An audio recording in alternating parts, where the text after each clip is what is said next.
El segundo vídeo de la serie dedicada a la explicación del uso de la falsilla de Wolf va a estar dedicado a la localización de la zona determinada por dos caras y a un concepto muy relacionado, la idea de tautozonalidad. Empezaremos explicando cómo se localiza el denominado plano de zona determinado por dos caras. Dos caras siempre tienen una zona común. Imaginemos una simple caja o paralelepípedo. Cualquiera dos caras siempre se cortan en una arista. Por ejemplo, esta y esta se cortarían en esta arista. O esta y esta se cortarían en esta arista. Es decir, siempre dos caras tienen una arista común. Ese sería el eje de zona que determinan esas dos caras. Esto en la falsilla de Wolf lo vamos a representar mediante un plano que va a cortar a la esfera según un círculo máximo. Es decir, si hacemos pasar un plano por el centro de una esfera, este siempre va a cortar a la esfera según uno de los círculos mayores. Por tanto, localizar el plano de zona determinado por dos caras es algo tan simple como localizar un círculo máximo dentro de la falsilla de Wolf en el que coincidan esas dos caras. Vamos a empezar por hacer el ejemplo de las caras B y C, aprovechando la situación de caras que hicimos en el primer vídeo. Y para ello simplemente pues tenemos nuestra cara B, nuestra cara C. Ahora mismo no coinciden con un círculo máximo, pero si giramos la transparencia, pues habrá un momento en que las podamos hacer coincidir con un círculo máximo, concretamente ahora, ¿no? Lógicamente, cada pareja de caras siempre voy a poder localizar un círculo máximo que las contenga. Entonces, lo siguiente que haríamos sería pues simplemente dibujar ese círculo máximo.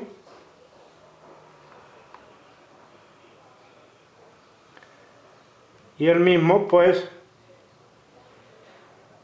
una vez que recuperemos la posición normal de la transparencia,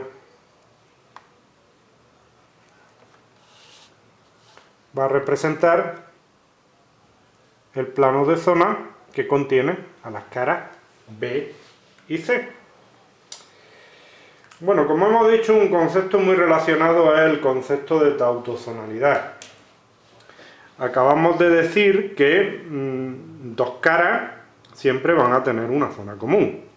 Es decir, por ejemplo, esta con esta tendrían esta arista, o esta con esta tendrían esta arista de aquí. No se puede decir lo mismo de tres caras. Es decir, tres caras pueden tener una zona común o no. Es decir, si consideramos, por ejemplo, en una habitación el techo, el suelo y una de las paredes, pues sí van a tener un eje común, que va a ser precisamente esta arista. Si consideramos las cuatro paredes de una habitación, en ese caso sería precisamente un eje vertical, el que sería paralelo a las cuatro caras. Pero en cambio, si consideramos, por ejemplo, la pared derecha, la pared del fondo y el techo, pues estas tres caras no tienen una arista común, es decir, no están en la misma zona, no son tautozonales. Ese es el concepto de tautozonalidad. Es decir, se dice que tres o más caras son tautozonales cuando son capaces de coincidir en una misma zona. Es lo que pasaría, por ejemplo, con las hojas de un libro. Es decir, las distintas hojas de un libro coincidirían en un eje de zona, que sería concretamente el lomo del libro.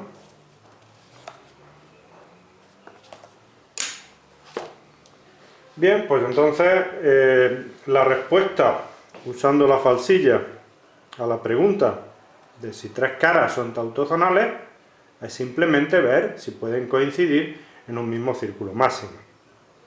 Como ya tenemos determinado nuestro círculo máximo, el plano de zona que incluye a las caras B y C, nos podemos plantear si B, C y D, una tercera cara, son tautozonales o no. Es evidente que no, es evidente que es imposible, por mucho que giremos, hacer coincidir la cara D con el plano de zona que contiene a las caras B y C, o tampoco la cara A. Es decir, como ya tenemos determinado cuál es el plano de zona, está claro que la tripleta de caras A, B, C o la tripleta de caras D, B, C no son tautozonales. En cambio, planteémonos la posibilidad de que A, D y B lo sean. Aparentemente tienen posibilidades de serlo. Vamos a girar, por tanto, nuestra transparencia hasta intentar hacerlas coincidir en un círculo máximo. Si lo conseguimos, esto nos indicaría que las caras A, D y B sí son de hecho tautozonales.